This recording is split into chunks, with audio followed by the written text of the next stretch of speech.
नमस्कार साथियों, स्वागत है आप सभी का आपके अपने YouTube channel Kedarnath classes Uttarakhand में। देखिएगा, रात के 10 बज चुके हैं और रात 10 बजे रोज़ाना आपके लिए लेकर आता हूँ मैं उत्तराखंड खजाना क्लास, जिसमें आपको मैं उत्तराखंड से रिलेटेड प्रैक्टिस सेट कराता हूँ। क्योंकि आपके दिसंबर और जनवरी माह में पुलिस, पटवारी, लेखपाल, फॉरेस्ट गार्ड के एग्ज़ाम की डेट आ चुकी है। सबसे पहले आप लोगों से रिक्वेस्ट है कि जो चैनल पर नए आए हैं वो चैनल को सब्सक्राइब कर लें, हमारे टेलीग्राम और व्हाट्सएप ग्रुप को ज्वाइन कर लें, क्योंकि पीडीएफ आपको वहीं से मिलेगी। आज का जो टेस्ट है वह है उत्तराखंड का भौगोलिक परिचय, जलवायु एवं प्राकृतिक आपदाएं। जैसा कि कल मैंने आपको व्हाट्सएप और टेलीग्राम ग्रुप के माध्यम से बताया था कि आज मैं इस टॉपिक का टेस्ट लेने वाला हूं। तो आज कुल प्रश्न होंगे 25 और आपका टारगेट है 25 में से मिनिमम 20 आपको सही करने हैं। और कितने बच्चों के सही हुए 20 और या बाकी किस किस के कितने स्कोर बना वो सभी कमेंट बॉक्स में कमेंट करें। चलिएगा, शुरुआत करते हैं आज की इस वीडियो की। क्वेश्चन नंबर 1 है, और हाँ, ये हैंड राइट वाला हमारे प्रैक्टिस सेट होता है, हम खुद ही इसको बनाते हैं, उसके बाद टेस्ट लेते हैं। ऐसे नहीं कोई भी प्रैक्टिस सेट उठाया और करा दिया। हम ऑफलाइन कोचिंग में भी इसी तरीके से अपने टेस्ट कराते हैं शुरुआत में। क्वेश्चन नंबर 1 है, सर्वाधिक जिलों को स्पर्श करने वाला जिला कौन सा है? तो देखिएगा, सर्वाधिक जिलों को जो स्पर्श करने वाला जिला है वो है आपका पौड़ी गढ़वाल। ऑप्शन सी आपका बिल्कुल करेक्ट है। पौड़ी गढ़वाल की मैं बात करूं तो बच्चों कुल 7 जिलों को स्पर्श करता है। एक आपको ट्रिक याद रखनी है, नाच दे टिहरी, नाच दे टिहरी, नाच दे टिहरी। न से नैनीताल, आ से अल्मोड़ा, च से चमोली, दे से देहरादून, टी से टिहरी, है से हरिद्वार और रा से रुद्रप्रयाग। इन 7 जिलों को स्पर्श करती है पौड़ी गढ़वाल जिले की सीमा। इसी के साथ देखिएगा, ऐसे भी मालूम कर सकते हैं कि सर्वाधिक राज्यों को कौन से जिले की सीमा छूती है? तो देहरादून की सीमा हिमाचल प्रदेश और उत्तर प्रदेश दोनों से सीमा बनाती है। इसके बाद अगर हम बात करें सर्वाधिक देशों को किस जिले की सीमा छूती है, तो बच्चों ये है आपका चंपावत नहीं, पिथौरागढ़ आपका तिब्बत और नेपाल दोनों देशों से सीमा बनाती है। तो मैंने आपको तीनों तरीके से बताया जैसे एग्जाम में क्वेश्चन बन सकता है। क्वेश्चन नंबर 2 है, त्रिशूल पर्वत की ऊंचाई कितनी है? तो बच्चों त्रिशूल पर्वत की ऊंचाई आपकी 7120, ऑप्शन बी आपका बिल्कुल करेक्ट हो जाएगा। उसी के साथ साथ 7138 जो बच्चों ऊंचाई है वो है आपकी चौखंबा की। 7140 आपकी ऊंचाई है बद्रीनाथ पर्वत की। 7272 आपकी माणा पर्वत की। क्वेश्चन नंबर 3 है, बृहद हिमालय की ऊंचाई है, मतलब कितने से कितने ऊंचाई के मध्य आपका बृहद हिमालय का विस्तार पाया जाता है? तो जो 4500 मीटर से लेके 7817 मीटर के मध्य है आपका बृहद हिमालय, या इसको हम उच्च हिमालय, महाहिमालय, मुख्य हिमालय, बर्फीला हिमालय, हिमाद्री और आंतरिक हिमालय आदि नामों से भी इसको हम जानते हैं। तो फिलहाल ऑप्शन ए आपका करेक्ट है। क्वेश्चन नंबर 4 है, दारमा दर्रा किस हिमालय क्षेत्र में आता है? तो देखिए, जो आपका ट्रांस हिमालय क्षेत्र या तिब्बती हिमालय क्षेत्र है उसमें आपका माणा, नीति, दारमा, किंगरी बिंगरी, चोरहोती, चेलूखगा, दमजन, सलसल, लिपुलेख आदि दर्रे शामिल हैं। तो हम कह सकते हैं दारमा दर्रा भी आपका बच्चों ट्रांस हिमालय क्षेत्र में आते हैं। तो क्वेश्चन नंबर 4 का आंसर आपका ए बिल्कुल करेक्ट हो जाएगा। क्वेश्चन 5 है, रानीखेत किस हिमालय में स्थित है? तो रानीखेत आपका किस हिमालय क्षेत्र में स्थित है? तो ये है बच्चों आपका लघु हिमालय में। क्वेश्चन नंबर 5 का ऑप्शन ए बिल्कुल करेक्ट हो जाएगा। रानीखेत आपका लघु हिमालय में है। जैसे हम बात करें लाल टिब्बा, नाग टिब्बा, लोखंड टिब्बा, मूसा का कोठा और आपका रानीखेत, दूधा तोली, बिनसर, एमोली, ये सभी क्षेत्र आपके लघु या इसको हमें कन्या नाम से भी जानते हैं बच्चों, मध्य हिमालय के, लघु या मध्य हिमालय के नाम से जानते हैं। तो ये सारे स्थान आपके आते हैं लघु हिमालय वाले क्षेत्र में, और रानीखेत भी आपका लघु हिमालय में ही बनता है। क्वेश्चन नंबर 6 है, किस हिमालय क्षेत्र में सर्वाधिक भोटिया पाए जाते हैं? तो देखिए, भोटियों की जो सर्वाधिक जनजाति पाई जाती है वो आपके उच्च हिमालय, या इसको मैंने अभी आपके कई सारे नाम बताए उच्च हिमालय के, जैसे महान हिमालय, बृहद हिमालय, हिमाद्री और बर्फीला हिमालय, इस आदि नामों से जाना जाता है। तो ये इस क्षेत्र में आपके सर्वाधिक भोटिया पाए जाते हैं, ये आपको याद करना है। क्वेश्चन नंबर 7 है, किस हिमालय क्षेत्र में सर्वाधिक जीवाश्म पाए जाते हैं?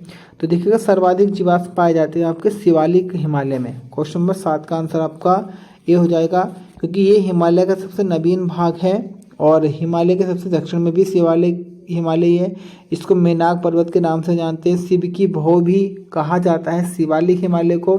सर्वाधिक वर्षा भी आपके शिवालिक हिमालय में ही देखने को मिलेगी। और यहाँ पे ग्रीष्मकाल में मौसम बहुत सुहाना रहता है और सर्वाधिक पर्यटक केंद्र भी आपके शिवालिक हिमालय में स्थित है। क्वेश्चन नंबर 8 है, रुद्रप्रयाग किस भूकंप जोन में आता है? तो देखिए, अगर हम बात करें बच्चों, उत्तराखंड मेनली, अगर हम पहले अगर हम पूरे भारत की बात करें तो भारत को भूकंप जोनों के आधार पे 5 भूकंप जोनों में बांटा गया है, जिसमें से 4 और 5 भूकंप जोन आपका आता है उत्तराखंड में। तो इसमें अलग अलग जिलों को अलग अलग भूकंप जोन में बांटा गया है। जैसे सबसे पहले मैं आपको बता देता हूँ, भूकंप जोन 4 में आपके आते हैं उत्तरकाशी आता है, देहरादून आता है, उसके बाद आपका टिहरी गढ़वाल आएगा, नैनीताल आएगा और आएगा यूएस नगर। उत्तरकाशी, देहरादून, टिहरी, नैनीताल और उधम सिंह नगर आते हैं भूकंप जोन 4 में। और भूकंप जोन अगर हम बच्चों 5 की बात करें तो भूकंप जोन 5 में आपके शामिल हैं, देखिएगा, चमोली शामिल है, पिथौरागढ़ है, अल्मोड़ा है, बागेश्वर है, रुद्रप्रयाग है और चंपावत है। चमोली, पिथौरागढ़, अल्मोड़ा, बागेश्वर, रुद्रप्रयाग, चंपावत, ये आप कहते हैं भूकंप जोन 5 में। तो यहाँ पे मालूम किया गया है रुद्रप्रयाग। तो रुद्रप्रयाग बच्चों आपका भूकंप जोन 5 में शामिल है। तो क्वेश्चन नंबर 8 का आंसर बी हो जाएगा। क्वेश्चन 9 इनमें से कौन भूकंप जोन 5 में शामिल नहीं? तो अभी मैंने आपके सामने चर्चा की है कि जो आपका टिहरी गढ़वाल है वो भूकंप जोन 4 में आता है, ना कि 5 में। तो ऑप्शन डी आपका हो जाएगा करेक्ट। जिसने इस चैप्टर को अच्छे से पढ़ा होगा तो वो लगभग सभी प्रश्नों के उत्तर सही कर पाएगा। और जो इसको वीडियो को देख रहा है, पहले इस चैप्टर को अच्छे से पढ़े परीक्षा बाणी में, उसके बाद ही करे। क्वेश्चन नंबर 10 है, राज्य में ग्रीष्म ऋतु को क्या कहा जाता है? तो देखिएगा, राज्य में ग्रीष्म ऋतु को रूढ़ी या खरसाव नाम से जाना गया है। ऑप्शन ए सही है। क्वेश्चन नंबर 11, कौन सुमेलित नहीं है? तो इसमें आपको मिलान करना है। ऑप्शन ए, ग्रीष्म ऋतु को खरसाव कहा गया है, बिल्कुल सही है। खरसाव और रूढ़ी कहा जाता है। वर्षा ऋतु को बरसाल और प्लस चौमासा कहा जाता है। शीत ऋतु को चौमासा, ये आपका क्या हो जाएगा? सुमेलित नहीं है, क्योंकि बच्चों शीत ऋतु को आपका चौमासा या शीत ऋतु को आपका संयुक्त या शीतकला के नाम से जाना गया है। शीत ऋतु को संयुक्त या शीतकला कहा जाता है। तो फिलहाल ऑप्शन सी आप आंसर लगाइएगा। क्वेश्चन नंबर 12 है, राज्य का सबसे ठंडा महीना कौन सा है? तो बच्चों, राज्य का सबसे ठंडा महीना जनवरी और राज्य का सबसे गर्म महीना है जुलाई। बढ़ते प्रश्न नंबर 14 की तरफ। ऑपरेशन सूर्यहोप का संबंध किससे है? आप सभी को पता होगा, प्रदेश में एक बहुत बड़ी आपदा आई थी जिसे हम केदारनाथ आपदा के नाम से जानते हैं, जो आपकी 16-17 जून 2013 को मेनली रुद्रप्रयाग के केदारनाथ वाली एरिया में आई थी। इसमें लगभग 13,000 करोड़ की हानि प्रदेश को हुई थी, जिसमें सर्वाधिक हानि रुद्रप्रयाग को हुई थी। तो जब आपदा आई तो प्रदेश सरकार के द्वारा मेनली और केंद्र सरकार के दोनों के सहयोग से ऑपरेशन सूर्यहोप को चलाया गया था। तो इसका संबंध है वो जो केदारनाथ आपदा से। ऑप्शन ए सही है। बाकी ऑपरेशन सूर्यहोप कब से कब तक चला था? 17 जून 2013 से लेकर 2 जुलाई 2013 तक ऑपरेशन सूर्यहोप को चलाया गया था। राज्य स्तरीय आपदा प्रबंधन आपातकालीन नंबर क्या है? तो देखिएगा, राज्य स्तरीय आएगा तो 1070 है और जिला स्तरीय आएगा तो 1077 है। क्वेश्चन नंबर 16, किस मॉडल पर उत्तराखंड में आपदा प्रबंधन मंत्रालय का गठन किया गया है? तो ये है आपका ऑस्ट्रेलियाई मॉडल पर। क्वेश्चन नंबर 16 का आंसर आपका डी हो जाएगा। ऑप्शन डी आपका करेक्ट है। क्वेश्चन नंबर 17, किसी स्थान पर भूकंप मापी यंत्र नहीं लगा है? तो भूकंप मापी यंत्र यानी कि भूकंप को मापने के लिए जो प्रदेश में यंत्र नहीं, भूकंप मापी यंत्र नहीं लगा, वो आपका कोटद्वार में नहीं लगा है। देहरादून, गरुड़गंगा यानी कि चमोली और टिहरी, इन तीनों जगह पर लगा है, कोटद्वार में नहीं लगा। 18 क्वेश्चन है, लक्सर किस भौगोलिक क्षेत्र में है? देखिएगा, लक्सर की हम बात करें तो लक्सर और आपका एक क्षेत्र पड़ता है औरंगाबाद। लक्सर और आपका औरंगाबाद, ये क्षेत्र आपके हैं तो हरिद्वार के, हरिद्वार के हैं। और ये आपके आते हैं लक्सर और रुड़की गंगा के मैदानी क्षेत्र में। इसी के साथ साथ आपका औरंगाबाद, ज्वालापुर, काशीपुर, सितारगंज, रुद्रपुर, खटीमा, बाजपुर, जसपुर, ये आप कहते हैं तराई क्षेत्रों में। 2 ही जगह से मेनली ऐसे क्वेश्चन बनते हैं, तो आपको याद करना है लक्सर प्लस रुड़की आते हैं गंगा के मैदानी क्षेत्र में। क्वेश्चन नंबर 18 का आंसर आपका बी करेक्ट हो जाएगा। Option B. क्वेश्चन नंबर 19 है, किस भौगोलिक क्षेत्र में पाताल तोड़ कुएं पाए जाते हैं? तो बहुत बेसिक क्वेश्चन है, कम से कम 20 बार एग्जाम बन चुका है। तराई क्षेत्र में। ऑप्शन पाताल तोड़ कुएं, हाँ ऑप्शन आपका बी बिल्कुल करेक्ट है, तराई क्षेत्र में।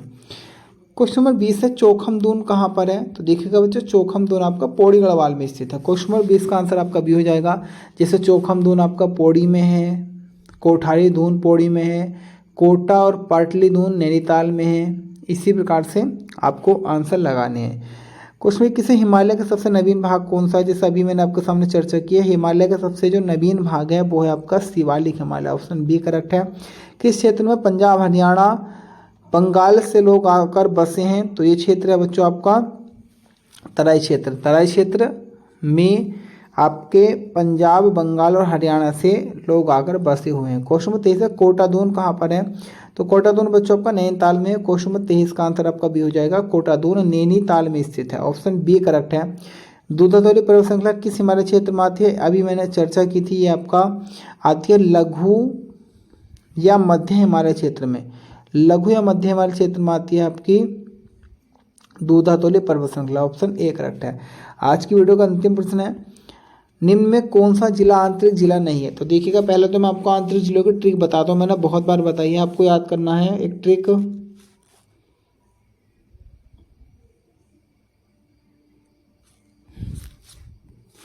ट्रिक याद करने को बाटर नाम से, वासा बागेश्वर, ऐसा अल्मोड़ा, टैसा टिहरी, रैसा रुद्रप्रयाग। बागेश्वर, अल्मोड़ा, टिहरी, रुद्रप्रयाग ये आपके आंतरिक जिले हैं। तो हम कह सकते हैं